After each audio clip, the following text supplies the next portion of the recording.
Mayong agagid mga utod, ari naman kita sa aton nga pagsalaysay, pagtalastas sang aton nga balaan nga kasulatan nga mao ang Biblia. Kagi sabton naton di karon ang pamangkot sang kalabanan, no? Nga ti paano gid kuno makapalangit kita, no? Paano kita makapalangit. So may nagapamangkot man nga ti may impyerno gid man kag may langit aw ti. May ara gid kon sa nagapati. Sa nagapati dira nga may impyerno kag may langit. So may ibang ang iban may ara pagid man nga nakahibalo may ara man nga wala. Nga kung ano ang himuon sang tawo nga para maluwas siya. O ano ba lang himuon sang tawo para mapalangit siya. Dari mga utod diri sa binuhatan 16:29 hasta sa 31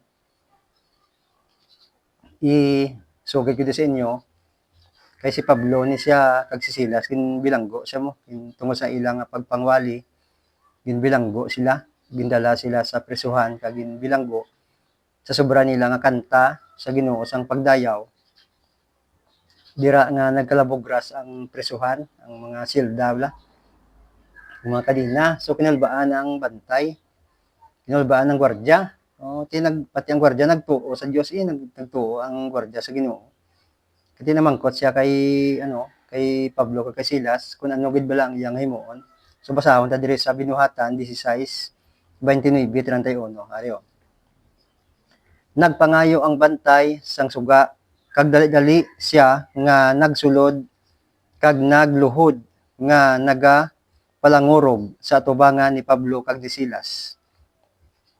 Gani iya sila gindala pagwa kag ginpamangkot. Namangkot ng bantay mga utod. Ano bala ang himuon ko mga sir? Agod nga maluwas ako. Namo siya. Namangkot ang bantay, ang gwardiya kay Pablo kag Silas kung ano ang iya himuon para mapalangit siya para hindi siya magpa-impyerno. Nagsabat sila. Nari nang sabat ni Pablo ni Silas. Magtuo ka kay Ginoong Hesus kag maluwas ka. Ikaw kag ang imo panimalay. Kung magtuo gali ikaw kag dason ang imo panimalay magtuo man madala man sila sa kaluwasan, no? Madala man sila sa kaluwasan. Na dire magtuo ka kay Ginoong Hesus kag maluwas ka. Ikaw kag ang imo panimalay. Kag ginwali nila ang pulong sang Dios sa iya kag sa tanan nga yara sa iya balay. Pati ang iya panimalay na dala no sa kaluwasan. Tiyan mo na siya sa nagpamangkot da nga paano kita nga makapalangit kag hindi kita makapa-impyerno. Amo na yung sabat ni Pablo kag ni Silas sa gwardiya sa bantay. Magtuo ka kay Ginoong Hesus kag maluwas ka. Yan. Kag pamatud-an ini siya sang sang John sulatan ni Juan, John 3:16 pamatud-an ni siya. Nga kung magtuo kita kag Ginoong Hesus, maluwas kita magitaryo, John 3:16. Kay ginigugmagid sang Dios ang kalibutan sa bagay nga ginhatag niya ang iya bugto nga anak. Agod nga ang tagsa-tagsa nga magtuo sa iya hindi na mapatay kundi may kabuhi nga wala sing katapusan. Nan. Kaya kita mo? John 3:16, ari sa Juan 3:16. Kay ginigugmagid sang Dios ang kalibutan sa bagay nga ginhatag niya ang iya bugto nga anak. Agod nga ang tagsa-tagsa nga magtuo sa iya hindi na mapatay kundi may kabuhi nga wala sing katapusan. Kaya kita mo? Aprobado gid. Aprobado sa Biblia nga ang tanan nga nagatuo kay Kristo maluwas gid so siyempre ang tanan nga tumuluo hindi man pwede nga magtuo kay Ginoong Kristo hindi ka pa magbago may best kung kaisa nga hindi man kita maka-perfect hindi man kita natawag bala nga 100% gid nga mag-perfect kita kasi wala sang perfecto mo ang perfecto lang na balaan ko si perfecto pero ngalan lang niya no ngalan ng niya ang perfecto pero ang iyang pamatasan hindi man perfect si perfecto so pero ang manami lang di kung tumulo ko nagta ni Kristo kay may assurance kita kay hambal niya diri sa may unang Juan 1 John 2 1 sige diro First John, unang Juan, 2:1 hasta sa 2. Ginasulat ko ini sa inyo mga anak ko, agod nga hindi kamo magpakasala. Nan. Pero kung mayara nga makasala, usaton pa hindi gid malikawan. Hindi gid malikawan hindi kita makasala. Pero kung may ara nga makasala, may mananabang kita. May mananabang kita sa atubangan sang Amay, si Hesukristo. Nan. Hambal niya diri, pero kung may yara nga makasala.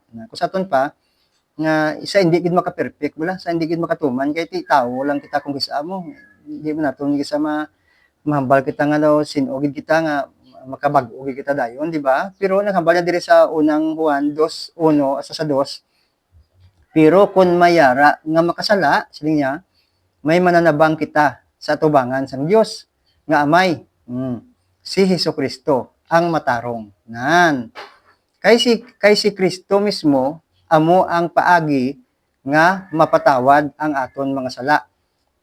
Kag hindi lang ang aton mga sala, kundi ang mga sala man sang tanan nga mga tawo. Tanan nga magtuo kay Kristo. Sumunsa ka nami mga utod, no? Kung kay Kristo ka, kung tumuluo ka ni Kristo. So sugudan ginaton sa pagtuo kay Ginoong Hesus. No? Kung magtuo kita sa iya, may mananabang kita sa nga tagapamagitan sa tunga sang Amay kag sa aton si Ginoong Kristo. Hindi man malikawan nga hindi kita kasala mo, pero kung mayara nga makasala, no, may mananabang kita sa tubangan sang Amay, si Kristo. Dano kanami mga utod nga may ara kita nga taga luwas sa aton kasalanan. So diri sa Hebreo 8:12, hambal niya diri sa Hebreo 8:12, nami pagid sa moto, no, hambal niya pagid Hebreo 8:12. Hambal ni Ginoong Kristo na siya. Kay Ginoong Kristo ginihambal. Hebreo 8:12. Magakaluoy ako sa ila mga paglapas kag hindi ko na pagdumdumon.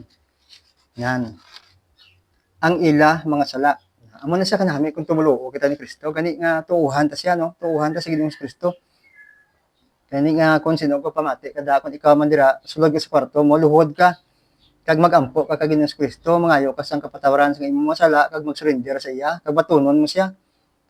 Batunon mo siya nga manuluwas mo, nan. Batunon mo siya nga manuluwas mo, hindi nga ang iba nagagamit sang personal, no? Personal mga luwas. Hindi nga personal na siya kundi kay tanan kuno pa, hindi lang sa aton yung mga sala kundi sang tanan man. Kung sa aton pa hindi personal mo nga manuluwas si Kristo, hindi mo siya personal. Nga tawag dira kundi mangin manluluwas sa sang tanan, nan. Kung personal, imo lang na para sa imo, walang sang labot iban.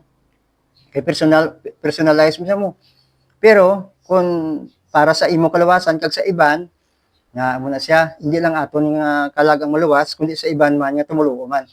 Sa aton pa, si Kristo para sa tanan nga magtuo sa iya. Nan. Ano man nga rasa, ano man dira kita nga country kung magtuo ka kay Ginoong Hesus, maluwas ka.